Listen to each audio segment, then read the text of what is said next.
दीपावली के पहले एक और त्योहार आता है जिसे कहते हैं पुष्य नक्षत्र। गुरु पुष्य नक्षत्र होता है, रवि पुष्य नक्षत्र होता है। उन पुष्य नक्षत्रों के बारे में क्या महत्व है, क्या कहानियां हैं और क्या खरीदना चाहिए और क्या नहीं खरीदना चाहिए। बहुत सारे लोग कहते हैं कि पुष्य नक्षत्र को गुरुदेव सोना खरीदना चाहिए, गाड़ी खरीदना चाहिए। इन सब बातों का रहस्य क्या है? इन सब सवालों का जवाब आपसे चाहिए जनता को। देखिए, दीपावली के पहले इस बार दीपावली जी 1 नवंबर को मनाई जा रही है। वैसे तो विवाद चल रहा है, लेकिन शास्त्र कह रहा है कि अगर 2 अमावस्या, अगर 14 को अमावस्या लगती है और एकम दूसरे दिन भी अगर अमावस्या प्रदोष व्यापनी हो तो दूसरे दिन की अमावस्या ही ग्रहण करना चाहिए। यानी लक्ष्मी पूजन शास्त्र मत के अनुसार 1 नवंबर को मानना शुभ, मंगलमय और यजमान का कल्याणकारी है। सही बात है। 1 नवंबर को माना जाएगा इस बार दीपावली का महोत्सव। वैसे विवाद चल रहे हैं, लेकिन विवाद पर जब खत्म होगा, जब होगा, नहीं करना है, हमें तो शास्त्र के अनुसार चलना है। डॉक्टर संतोष भार्गव जी माँ भुवनेश्वरी ज्योतिष कर्मकांड संस्थान के प्रमुख हैं, जो ज्योतिष संस्थान भी चलाते हैं। उनकी तरफ से ये कहा गया है शास्त्र सम्मत 1 नवंबर को दीपावली मनाई जाएगी। आगे बताएं। दीपावली के ठीक पहले जी पुष्य नक्षत्र आता है। ठीक है। अब पुष्य नक्षत्र का विशेष महत्व है। क्यों कि पुष्य नक्षत्र को विशेष क्यों माना गया? ऋग्वेद में ये चीज आई है कि ऋग्वेद के अंदर पुष्य नक्षत्र को नक्षत्रों का राजा कहा गया है। 27 नक्षत्र है, 28वां नक्षत्र अभिजीत नक्षत्र है। ठीक है। लेकिन 27 नक्षत्र का जो क्रम है, उस क्रम में 8वें नंबर पर पुष्य नक्षत्र आता है। ठीक है। अब पुष्य नक्षत्र का आप जानकर हैरान होंगे इस बात को कि पुष्य नक्षत्र का जो अधिपति है, देवता है, वो कौन है? शनि। अच्छा। शनि होने के बाद भी इसको विशेष महत्व दिया गया है। क्यों दिया गया है? कि जब 8वें क्रम पे ये पुष्य नक्षत्र आता है जी, तो पुष्य नक्षत्र का एक अलग अलग महत्व बताया है। जैसे गुरु पुष्य या रवि पुष्य, कभी शुक्र पुष्य आता है जी, तो अलग अलग महत्व और अलग अलग चीजों को दिया गया है जी। गुरु पुष्य का बृहस्पति भी अधिपति है। तो इस प्रकार से अगर व्यक्ति गुरु पुष्य नक्षत्र में कोई भी खरीदी करता है, स्वर्ण खरीद सकता है, आभूषण खरीद सकता है, और व्यापार के लिए तो विशेष रूप से महत्व है इसका, क्योंकि वही खाता इसी दिन शुभ मुहूर्त में खरीदे जाते हैं। लेखा जोखा का काम इसी दिन किया जाता है। व्यापारियों के लिए व्यापारियों के लिए ये विशेष महत्व रखता है, और आम पब्लिक के लिए, क्योंकि शनि स्थायित्वता देता है। अगर हम कोई व्यापार प्रारंभ करते हैं, शनि स्थिर गिर माना गया, स्थिर माना गया है। ठीक है, तो स्थिर माना गया है, इसलिए इसको विशेष महत्व दिया है। और अगर हम इसका विस्तार से अगर हम जाते हैं तो सौर मंडल में इसका जो गणित है, वो गणित क्या है कि 3 राशि 3 संस 20 कला से 3 राशि 16 कला और 40 अंश तक इस नक्षत्र के 3 तारे। अच्छा, कितने तारे हैं? 3 तारे। 3 तारे, और जो 3 तारे तीर के समान जो है आकाश में दिखाई देते हैं। वो कैसे दिखाई देंगे 3 तारे? रात्रि में आप आकाश मंडल में देखिए, पुष्य नक्षत्र की जो दिशा है वो पश्चिम और उत्तर में है। आप देखिए तारा मंडल में जब हम देखें कि 3 तारों का समूह, 3 राशियों का समूह, अब उसके लिए आपको जो है मतलब भूमंडल का ज्ञान होना अति आवश्यक है जी, है ना। तो जब हमारे पास खगोल का ज्ञान होगा तभी हम इस चीज को देख पाएंगे। इस तारे की क्या है विशेषता? ये तीर की नोक के समान है। अच्छा, तीर की नोक के समान इसको माना गया है। और ये कहाँ दिखता है? पश्चिम और उत्तर की दिशा में।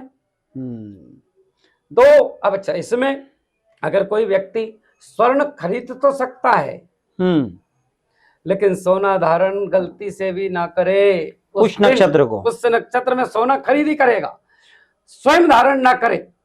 अच्छा, उसके क्या परिणाम होंगे गुरुदेव? उसके परिणाम बहुत गलत आते हैं। अच्छा, तो क्या कारण क्या है कि भाई सोना धारण नहीं करे? भाई सोना खरीदेगा, मान लो कोई अंगूठी खरीदेगा, कोई हार खरीदेगा पुष्य नक्षत्र में, पहने दूसरे दिन या दिवाली पर या पहले उसको भगवान को समर्पित किया जाना चाहिए। अच्छा। पुष्य नक्षत्र में सोना खरीद सकते हैं लेकिन धारण नहीं करना है। अब मेरी बात को समझे। मैं कहना चाहता हूं कि धारण तो करना ही है, क्यों खरीदा तुमने तुम्हारे लिए, ठीक है, लेकिन पुष्य नक्षत्र के दिन हम पहन के देखें कि कान के कैसे लग रहे हैं, उस दिन नहीं करना है।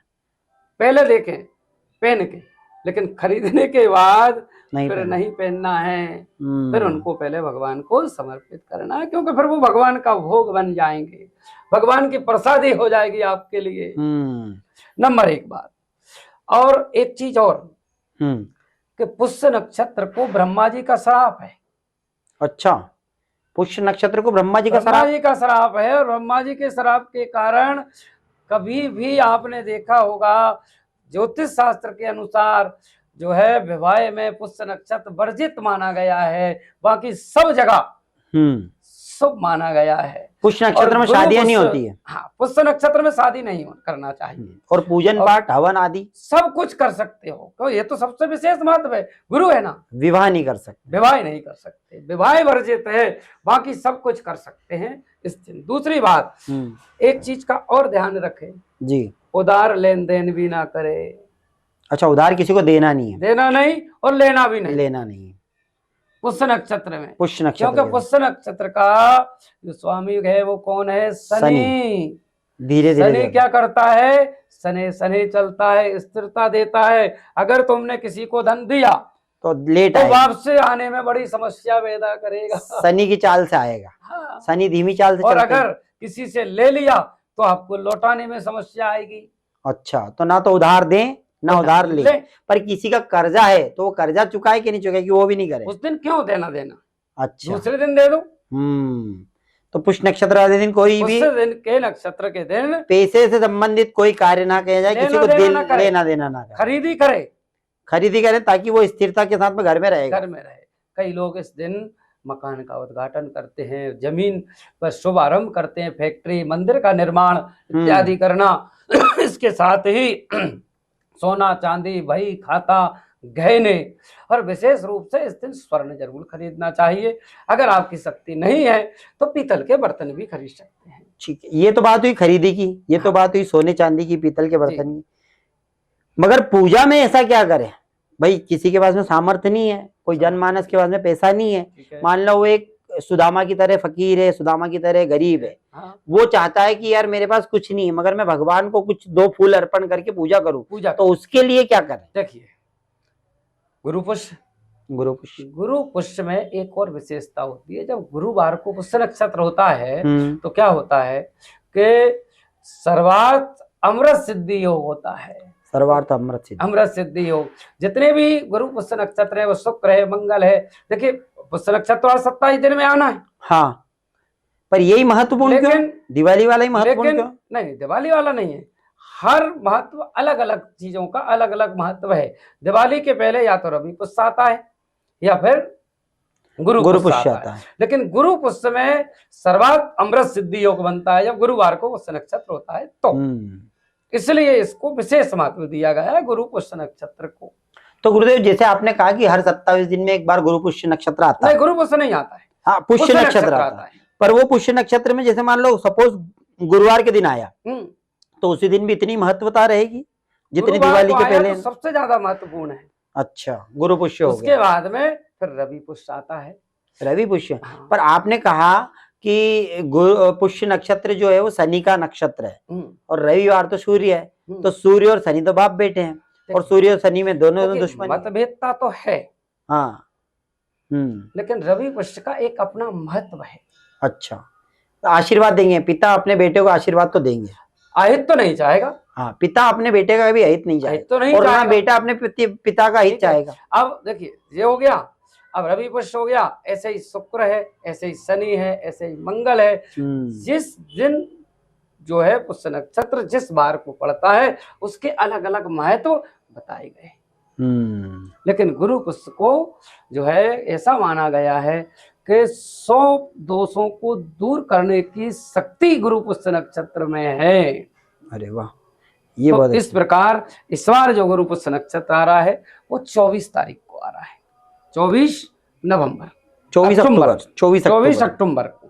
बहुत तो अच्छी 24 अक्टूबर को प्रातः काल ही 6:46 से ये प्रारंभ हो जाएगा, जो दूसरे दिन प्रातः काल 5 साढ़े 5 बजे तक रहेगा। इस बीच में अमृत की चौगड़िया, सुख का चौगड़िया, स्थिर लग्न है ना, और बहुत सारे मुहूर्त है, क्योंकि गुरुवार का दिन है। तो सुबह से लेकर शाम तक बहुत सारे मुहूर्त हैं। इन मुहूर्त में नए वाहन खरीद सकते हैं, नए कपड़े खरीद सकते हैं। अब आपने एक प्रश्न किया था कि जो गरीब है, हाँ, वो क्या करे, कहाँ से लाए सोना? सोना के भाव तो आजकल आसमान पे, आसमान पे हो, तो गरीब आदमी तो खरीद ही नहीं पा रहा है ना। तो अब वो क्या करे? वो अपने घर में जो भगवान का स्थान है उसके लिए एक पीतल का दीपक खरीद लाए। और पीतल के दीपक खरीदने की भी अगर उसकी सामर्थ्य नहीं है तो वो क्या करे कि थोड़ी सी हल्दी खरीद लाए, 5 रुपए की, पर खरीदे, हल्दी की गांठ ले आए और उस गांठ को जो है भगवान के सामने रख करके नहीं, और शुभ मुहूर्त में उसका पूजन कर ले और फिर उसको अपने धन स्थान पर रख दे, तो निश्चित रूप से उसको धन की वृद्धि होगी। साथ ही गुरु पुष्य नक्षत्र के दिन भगवान शंकर को प्रसन्न करने के लिए क्या करना चाहिए कि एक दिन पहले चने की दाल गला दे और दूसरे दिन वो चने की दाल को ले जा करके भगवान शंकर को समर्पित करे। गीली दाल तो निश्चित रूप से उसके घर में धन्य धान की वृद्धि होगी। विद्या आरंभ करने के लिए भी विशेष रूप से गुरु पुष्य नक्षत्र का महत्व बताया गया है शास्त्रों में।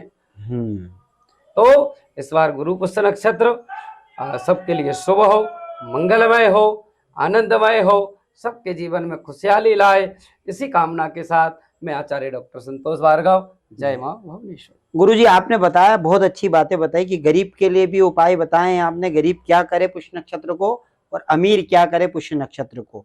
कौन उधार लेना चाहिए या नहीं लेना चाहिए, कर्ज लेना चाहिए या कर्ज नहीं उतारना चाहिए, सभी विषयों पे बात की। चलते चलते आखिरी में सर्वमंगलम के जो दर्शक है उनके लिए आप एक टिप्स दीजिए ताकि वो सभी चीजों का समावेश करके अपना जीवन और अपना आने वाला समय उसको सुधारें। देखिए, कार्तिक का महीना है और कार्तिक के महीने में भगवान विष्णु का पूजन बड़ा महत्व रखता है। कार्तिक के महीने में अगर आप प्रातः काल सूर्य उदय के पहले स्नान करें और ओम नमो भगवते वासुदेवाय नमः मंत्र का पूरे महीने जाप करते हैं तो निश्चित रूप से भगवान विष्णु की कृपा जब आपके ऊपर होगी तो माता लक्ष्मी की कृपा भी आपके ऊपर होने वाली है। दूसरी बात, हम दीपावली के दिन ही लक्ष्मी का पूजन क्यों करते हैं, अन्य दिनों में क्यों नहीं? देखिए, लक्ष्मी की सबको आवश्यकता है और मैं तो ये कहूँगा कि प्रतिदिन आप जो है माता लक्ष्मी के नाम से घर में एक घी का दीपक जलाएं और फिर माता लक्ष्मी से प्रार्थना करें। निश्चित रूप से माँ लक्ष्मी के मंत्र का जाप करें। केवल हम एक ही दिन माता की आरती गाते हैं, रोज क्यों नहीं? तो रोज अगर हम माता लक्ष्मी से प्रार्थना करेंगे, भगवान विष्णु से प्रार्थना करेंगे तो निश्चित रूप से आपका जीवन मंगलमय होगा, आनंदमय होगा। और दीपावली पंच उत्सव की आपको क्या है, 5 दिन का उत्सव मनाया जाता है। धनतेरस से प्रारंभ होता है और द्वितीया पे जाकर के समाप्त होता है। तो इन पंच उत्सव की आप सभी को हार्दिक शुभकामनाएं, मंगलमय आपका जीवन हो। अब भैया ने कहा है कि एक छोटा सा एक उपाय और, तो देखिए धनतेरस के दिन आप क्या करें? धनतेरस के दिन सूर्यास्त के बाद जब गौधुली बेला और या प्रदोष काल के समय में आप थोड़ी सी चावल लें साबुत, और साबुत चावल को पीस लें और फिर खड़ी हल्दी, बाजार की हल्दी नहीं चलेगी, खड़ी हल्दी को पीस लें और उस हल्दी को पीस करके एक जो है गंगा जल और गुलाब जल से उसका घोल बना लें। घोल बना करके आप अपने दरवाजे के ऊपर एक स्वास्तिक बना दें, ओम बना दें और आइट साइड में शुभ लाभ लिख दें। देखो, हल्दी और चावल के घोल से, और घर के दाएं और बाएं और दोनों तरफ दीपक लगा दें तेल का या घी का, तो निश्चित रूप से वर्ष भर आपके जहाँ धन की कहीं कोई कमी नहीं आएगी। मेरा ये उपाय आज से नहीं, मैं वर्षों से बता रहा हूँ, और जिसने ये उपाय किया है उन्हें उसका सटीक और अच्छा लाभ प्राप्त हुआ है। जय माँ भुवनेश्वरी। तो ये थे हमारे साथ में डॉक्टर संतोष भार्गव, जो माँ भुवनेश्वरी ज्योतिष कर्मकांड संस्थान के प्रमुख हैं। उन्होंने आपको बेहद अच्छी जानकारी दी और पुष्य नक्षत्र में क्या करें क्या ना करें। यदि आपको अगर ये विषय अच्छा लगा हो तो आप चैनल को सब्सक्राइब करें, और ज्यादा कुछ सवाल हो तो कमेंट जरूर करें। धन्यवाद।